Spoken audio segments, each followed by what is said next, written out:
Welcome to Learning cEDH, the podcast dedicated to teaching you everything you need to know about competitive Commander. I'm your host, Matthew, and as always, I'm joined by my co-host, Eric. And today we're going to be talking about something that the commenters suggested. I asked the people what they wanted to hear about, and I heard pretty overwhelmingly that people wanted to know how to take that step from beginner, who's kind of figured out a little bit of what's going on, into like becoming an intermediate player who really has like a good, solid grasp of the game and is able to get in there and take some games down. So hopefully we give some simplistic bullet points that we've utilized ourselves just to get you from point A to point B. I've broken this down into roughly 5 main goals that I would set as a player looking to sort of hit this mark of intermediate. But again, keep in mind, these are kind of loose goals and ideas of being beginner, advanced, intermediate. These are all things that I would say that an intermediate player should be able to do or should have a good grasp of before being able to move on to some of the more advanced topics. This video is brought to you by Inked Gaming. Inked has amazing artwork to choose from for playmats, mouse pads, bags, and other accessories, while also allowing you to upload your own custom artwork to show off your style. Check out the affiliate link in the description below to level up your look and support the channel. This video is brought to you by Card Trader. Card Trader Zero is a service that lets you buy cards from all over the world with no extra shipping fees. Cards are sent to Card Trader to verify, and they'll keep them until you're ready to get them all at once with a single shipping fee.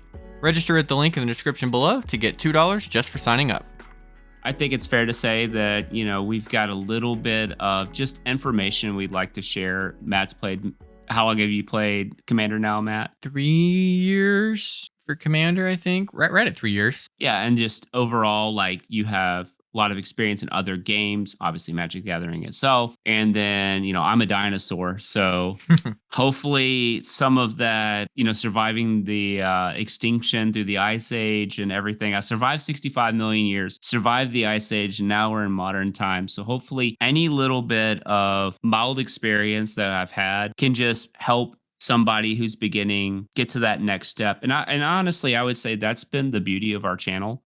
Specifically for obviously the Learning cEDH, is just being able to have people like reach out and ask and not be unapproachable. That's been the nicest part about it, is just being like for people to like ask questions, very simple questions. We've talked about it before. I enjoy teaching. That's kind of where a lot of my like philosophy comes from, is like a growth mindset. And that's something I just enjoy to do. So hopefully this is just a simple guide, nothing concrete. It just helps people see some things to kind of start developing into a more intermediate player. Make sure to let us know down below if there's anything that you think maybe we missed or anything you'd expand upon in the comments to help players looking to get to that next level. Let us know down below and let us know what you want us to cover next. The first point and topic I want to talk about is one that maybe can seem like kind of daunting, especially if you're like really dedicated to one deck. But it's something I really think helps not just getting into cEDH, but getting into any format of Magic. And that's looking to have firsthand experience on most of the popular decks.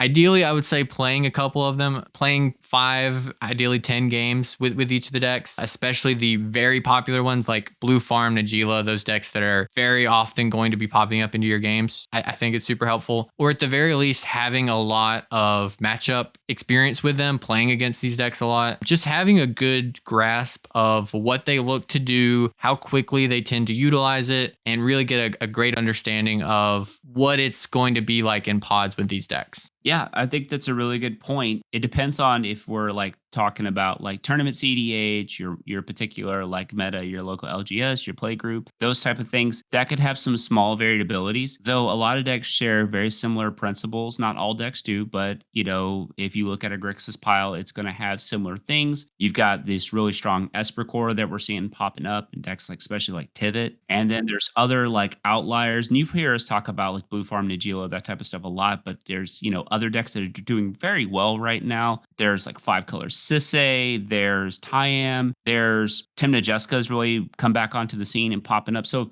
I could go on about all these decks that are doing well in these various circuits and everything like that. So just kind of understanding what each and every deck does, how they win, what their pressure points look like. And honestly, if you can't play with them physically, which would be like a great way to just understanding a deck, hop on, read some primers, reach out to the authors, reach out to people that also play the deck as well. They don't have to be the deck expert. They could just be somebody that and then just goldfish some hands. Just understand how the deck wins, what its weaknesses to, those type of things. I think that really just kind of helps you understand a little bit about what to expect in, let's say, a tournament setting. Because you don't ever want to be in a tournament and it's a fairly, let's say, a like I would say, like for a little bit, Tayam was French. I think Tayam's pretty popular. It's put up quite a bit of, Mhm. results now to where it definitely deserves like to be noticed. So you don't want to be playing against Tayam and not know how to interact with it. And again, you got the whole table to lean upon to ask questions, that type of stuff. But you want to be prepared for the most part. I would say that would serve you well. And that way you don't have to spend as much of your thought process trying to figure out on the fly how to do it, especially if that's an interaction that you could be prepared for. I think the two really good things that you're going to get out of this is kind of like Eric was saying, knowing when and how best to interact with these decks. I get a lot of questions about knowing when to interact, what spells are threatening, and they're always going to be very context based of the pod and the decks. And it's a thing you get a feel for mostly when you're playing the deck because you'll understand, like, you get a really good feel for, oh, this is going to be amazing if I resolve it. And then when you don't, you're like, oh God, I'm screwed. I'm so screwed now. Like, you very quickly get a good idea of how easily a deck can win from a certain spot. So Tayam, for instance, has really weird spots that it can win in, but also it's not a deck that inherently has a lot of card advantage. And a bit of its engine is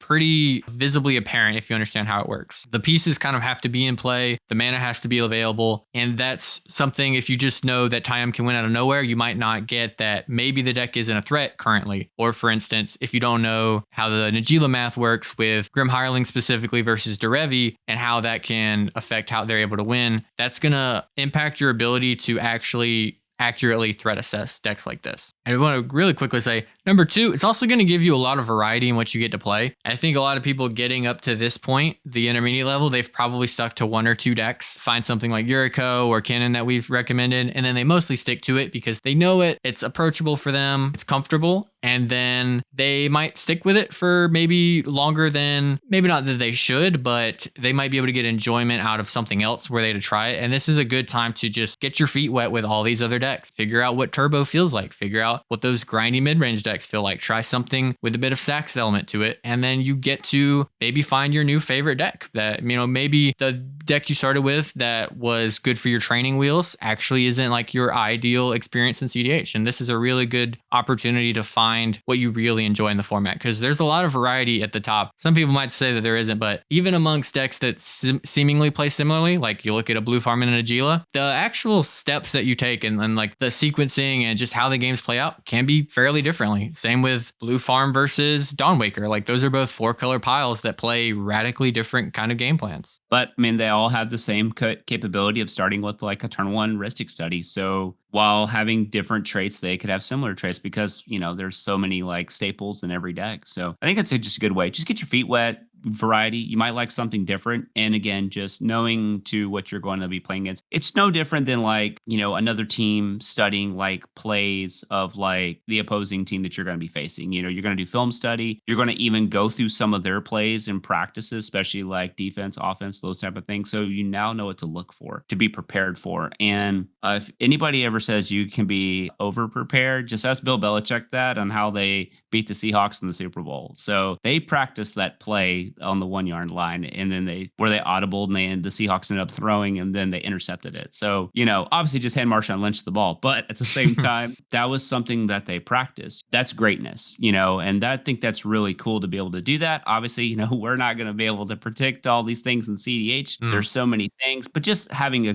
decent understanding of what the decks do, how they win, and like what that pressure point and when they're going to try to hit the gas pedal is. And I think it's an approach you might be more familiar with, especially if you were like a bit of like a standard or modern grinder, is the idea of like a gauntlet of playing all the best decks against all the best decks and getting a feel for like what's actually good right now. Like this is an approach that has worked for a long time. And it's, if you want to quickly get into any format, not just cEDH, playing what's good, what's established is going to give you a really good feel for the speed of the format, sort of the tempo and what it is that makes that format that format. Now, here's one we have done a whole episode on. This is about the point, I think, where you should be used to regularly using politics and table talk in your games. It can be a bit overwhelming, especially as a new person, because you're still kind of getting used to the mechanics or the general feel of a game of cEDH and trying to wrap your head around when you should be making certain plays and when you should interact and stuff like that. And it can be very hard to meaningfully engage in politics when your ability to threat assess is just not that informed. An intermediate player should have a good enough understanding of the decks at the table and the cards that they're likely going to see play in cEDH to be able to use that knowledge to their advantage and try to maybe turn the table around in their favor by just not even necessarily bluffing, but pointing out useful knowledge and politicking and saying like, hey, I know because of my experience on Najila, that because he just tutored, it's very likely he can win because he has the mana sources and the open attackers to hit with Derevi and win. That alone is politicking and table talk, and it doesn't require a super advanced level or a psych degree to engage in it in a very helpful way to your game plan. Yeah, and just also discussing like that in a meaningful way will just, help you advance as a player because depending on the like pod composition of not the decks but the players, there's like going to be like players that might be better or more experienced than you, and then you're going to be able to like feed off of it. It's going to be a learning experience, and that's sometimes how you have to look at it. And this goes beyond like king making or anything like that. That's not what we're talking about. We're just talking about like having a simple discussion, like if they like mystical tutor for a dark ritual. Okay, well, what do they do? What are they getting? They probably have Ad Nauseam in their hand, more than likely, if they're on like that type of deck, or they're gonna try to put like some big, like powerful engine into play.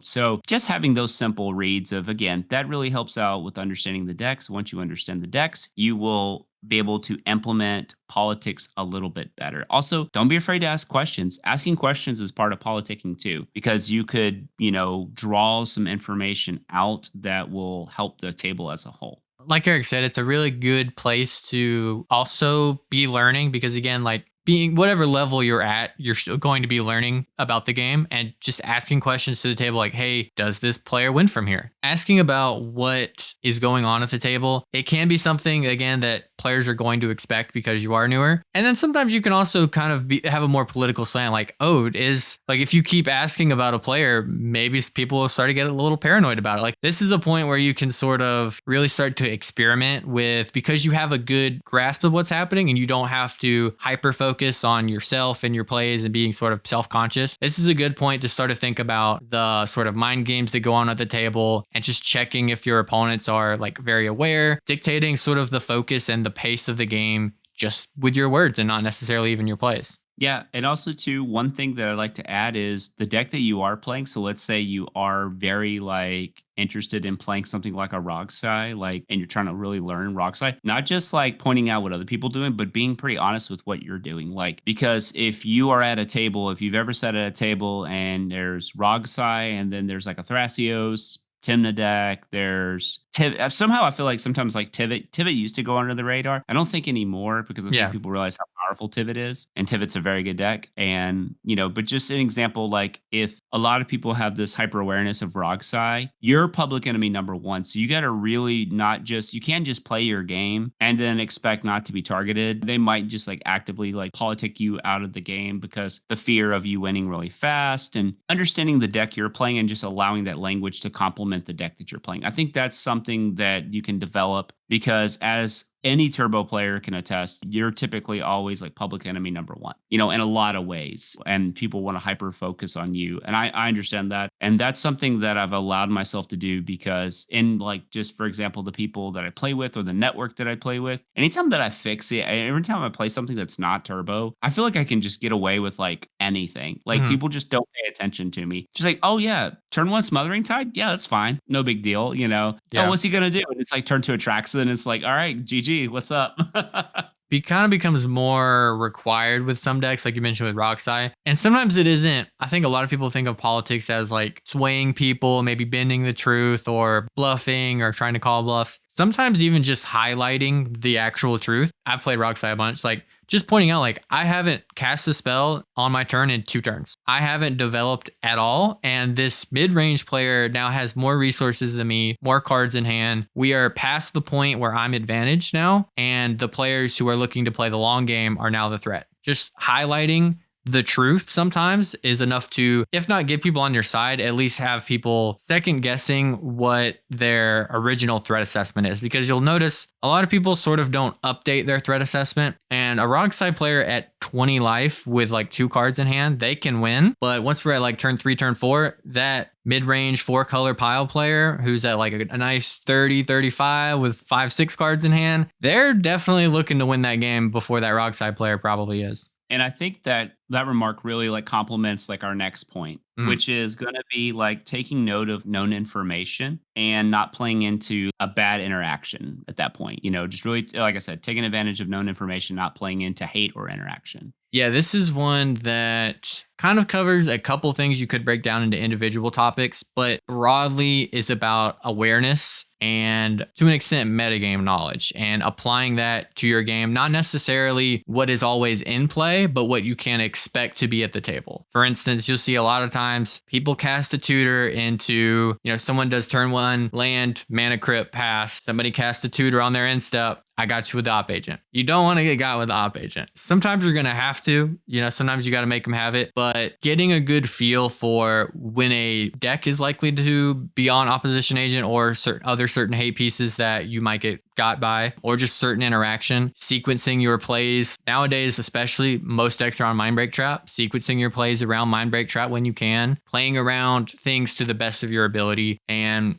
especially when the information is known, don't feel bad about it. A lot of people, I've seen so many people cast a tutor into a in-play opposition agent. It happens. Sometimes you just forget, or sometimes you think you can double spell, but that rule of law is down there and you can't. What I really like to do, and this might be helpful for you, it might not, when I'm going to take my turn, especially if I'm expecting to do something sort of big and impactful, is to go around and take a bit of like a checklist around the table of what could be disrupting me or what I need to focus on. So first, I'm going to look at what's already in play. If I see an op agent, there's no tutoring. If I see a rule of law, can't double spell. Anything that I consider stacks or hate, I need to take note of that. And then after that, it's sort of like cards in hand, it's mana available, it's things that could represent something. And that needs to be like in the back of your mind. And that's something, again, that I can't really give you the best advice of knowing when they're going to have it or when not. It's going to be a lot of context of paying attention to how many counterspells have been used, how many players have tried to win and been blown out, how many tutors have happened. We'll tell you the average kind of quality of cards that are in players' hand. Taking notes, I think, can be very helpful. You don't have to be super diligent about it, but just bringing some pen and paper and jotting down like op agent in hand or a tutor target that hasn't been played. Anything that's going to help you sort of unload that bit of like knowledge that's on your brain. Anything that's going to help you not have to think as much actively. Make it a little bit easier on yourself, shorthand it. Sometimes I'll even ask the table like, okay, what stacks is in play? Oftentimes, especially not in a tournament game, people are likely to help you out and say, well, there's this, this, and this you need to watch out for. And then just, again, being an active thinker at the table before you start making these plays is going to really help you. Sometimes you're going to get got and sometimes you'll still mess up, but it's going to help you overall make better decisions and more informed decisions. Yeah. And so with that being said, just make it really easy. Play Grand Abolisher, and that way you only have to really play around 2 cards. That makes it a lot easier at that point.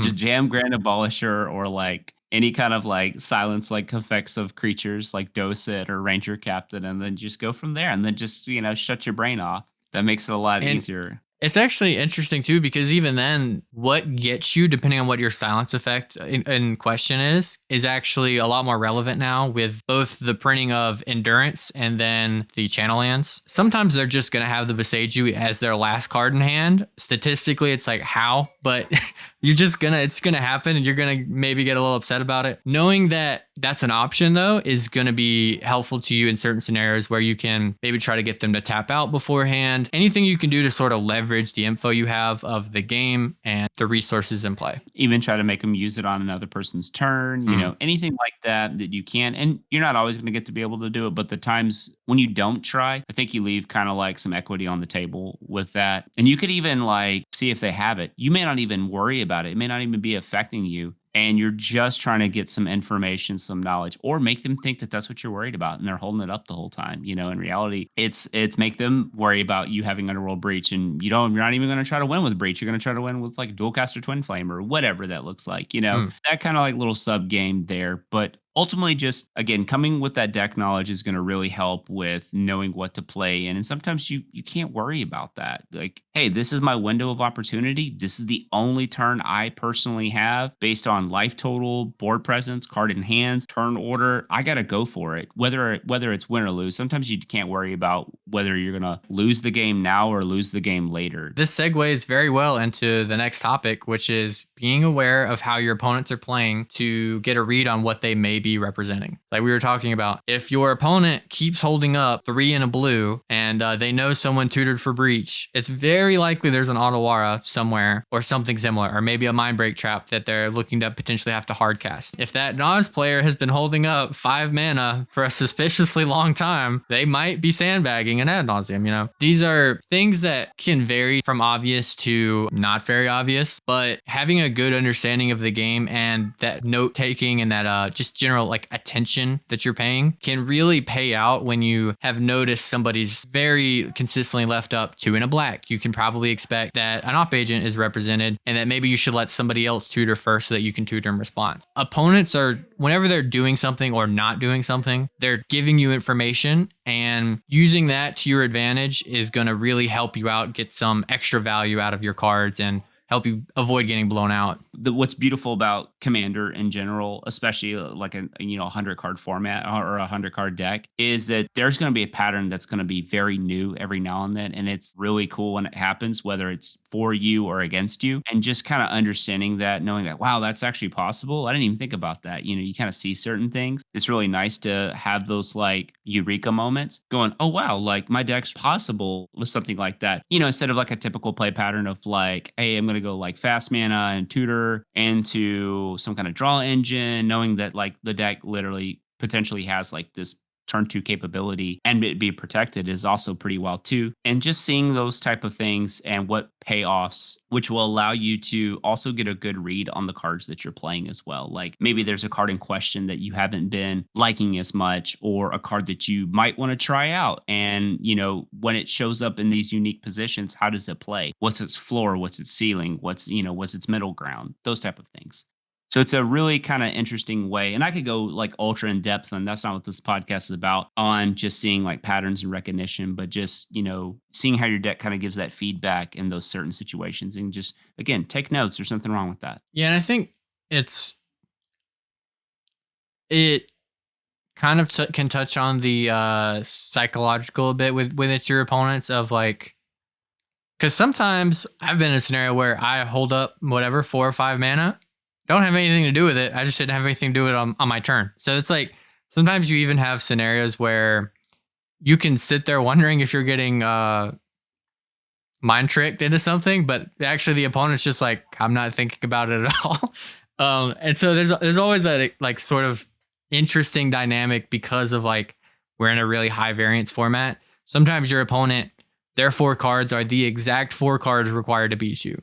And sometimes they are 4 lands that they're looking at. So not always is this perfect knowledge of what they could be playing, what they're likely on, what the deck list looks like, going to be helpful. But again, when those sort of average scenarios where, okay, I see he's got 1 blue up, there's only 2 cards in hand, so he can't go Flusterstorm and then Force of Will Me, right? Knowing what it's possible for your opponents, what they're likely on, and then sort of reverse engineering how the plays can go. Again, it's not always going to play out exactly that way because like Eric said, this is kind of a crazy format, but having that knowledge of what's possible and what's potential is going to help you out. Whenever I've been playing like Hearthstone or in any card games, I'm always sitting there thinking, what is the worst possible thing that they could do right now for me? Even cards that like, well, there's no way they'd play this card, but just like the super niche tech card that could pop out. Like the more knowledge you have that you can apply, and especially Magic, where you can be aware of like the mana that's represented and knowing what is possible, and you're expanding your knowledge of that is just going to be helpful. And sometimes it's just a fun thought experiment to think like, oh, he could have this. Like often you'll hear people at cEDH tables trying to predict each other what they're having, and it's like, oh no, it was actually an intuition to go get the pile of that, and so I have to feed their breach pile just to let them choose to do this. And then there's just always like these really cool potential for wild things to go, and the more you're thinking about the potential of it, the more I think it's gonna pay off for you in the long term. Yeah, it just opens your mind and expands your thought process. Nothing wrong with that.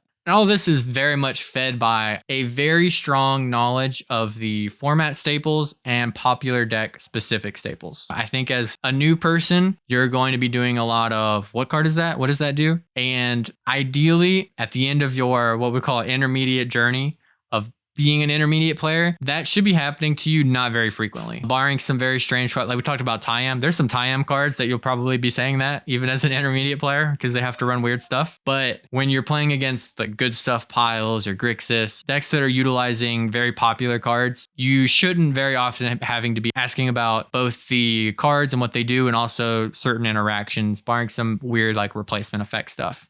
Yeah. So just again, having that agency over the cards in the format and just having a decent knowledge of that. There's tons of tools that help with that. We have some videos on like kind of the staples of the format. So you can go back and watch that video and that'll help you out. And then when you look at all these deck lists and stuff from the cEDH events from all over the world, you're going to see a lot of the similar stuff. So, and then it just kind of helps you expand upon too, like, outside the staples, what else is being played? We were just looking at Neil Stan's list, right, that has compost in it. Yeah. What's the last time you've seen compost? I haven't played compost in my deck like probably since like the close to like the food chain days, like back in the though I compost is a very sweet card. I like that. I like that card a lot. But it's just again, understanding too, like you don't want to like read compost and go, oh yeah, that's fine. Let me cast this wheel, and every player at the table is playing black, and then you just feed the compost player like 14, 15 additional cards or something crazy like that. It really lines up too with, especially with like Notion Thief, which has become really popular again. If you're aware of the card Notion Thief, in the staples, what decks tend to play it, what decks don't, and knowing like, well,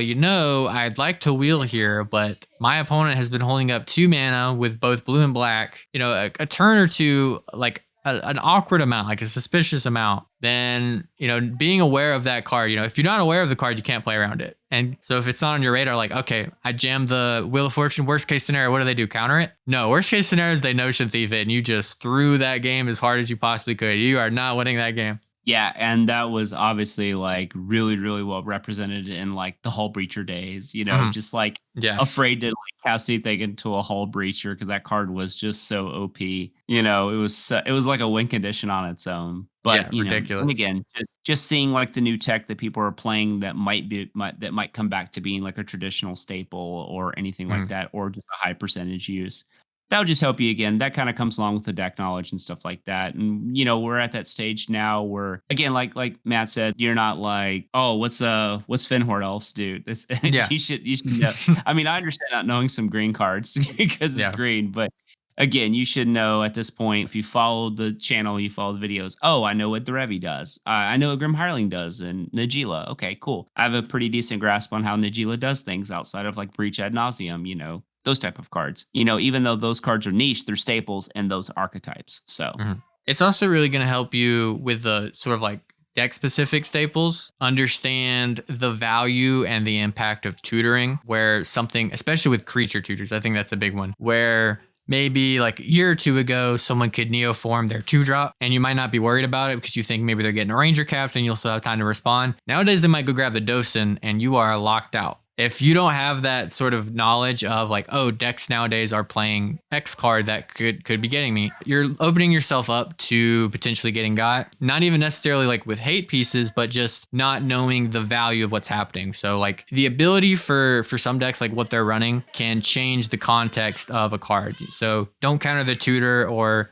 other sort of like broad heuristics might not really apply in certain scenarios. Yeah, so I'll give a little fun incident that happened the other day. We're playing in the competitive Discord, and I'm playing my new Corval deck that I've been brewing and working on, and I got a tutor for a dockside, and there's a 4-drop Karn out. Mhm. the Planeswalker version, the Great Creator. And then I just said it straight up. I was like, "Yeah, I'm gonna go Worldly Tutor for a Dockside." And they're like, "Okay." Nobody like tried to stop it, counter it, anything like that because I can't sack the treasures. But I have a Magda in hand, and so I played the Dockside. They resolved. Played Magda, sacked 5 treasures. First thing that people go is like, "Oh, what's he gonna go get?" And they're like, "Well, he can't get. Well, he can't get like he can't get this or can't." So I just went and got Bolus of Citadel. Yeah.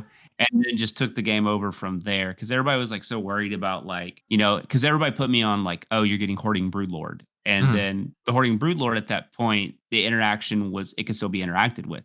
Yeah. And well, I might have got away with like a saw and half combo or something like that. I didn't have a lot of resources, so I just wanted to use the Citadel. So the Citadel just came down and just like took over the game. So it was like really nice.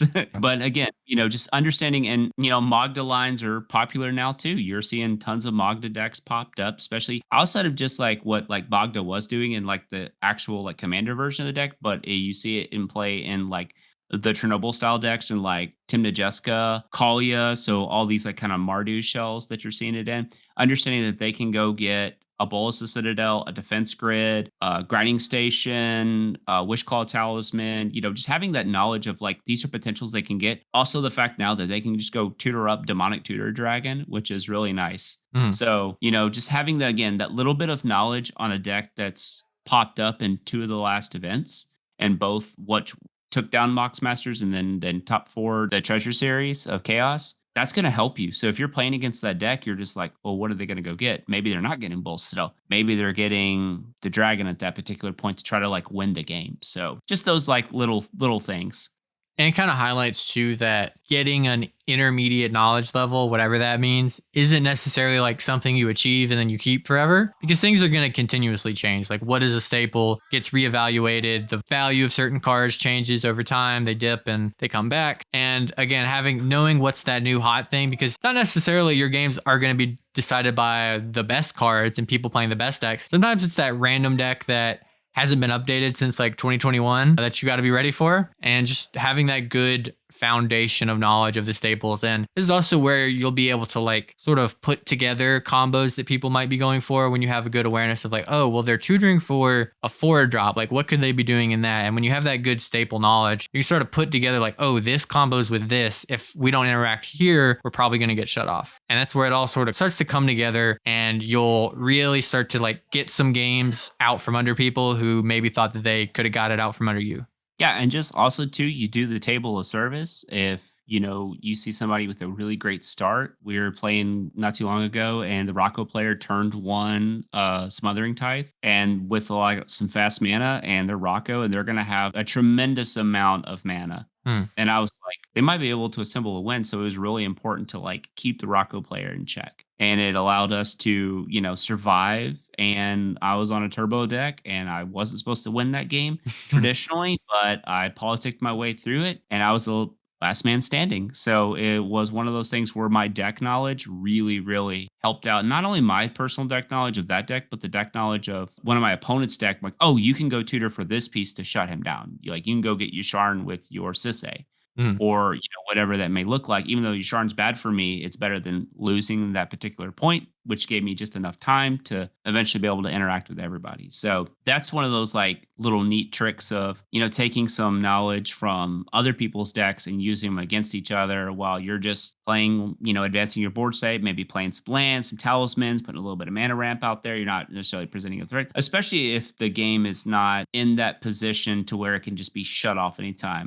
by like a Thassa's Oracle combo or something, just like a 2-card combo just to like clean the game out. So Yeah, so hopefully these topics have been helpful for you. This isn't exactly an exhaustive list of things you need to be able to do. And again, these sort of like player levels are a bit vague, but these are some of the main things I would focus on as goals for you to achieve as a beginner player looking to take that next level. If there's anything here that you think we missed or any advice that you would give to newer players looking to take that next level ahead, let us know down below. Let us know in the comments on Discord and let us know what you want to hear from next. I think we're pretty firmly in that sort of stage where people are wanting this sort of mid-level advice of like the competent player, how to get that level where they can really sort of start to flex their muscles that they've been building as they've been getting in reps with their decks. And we're definitely down to do that. So let us know what you'd like to hear, what you're struggling with.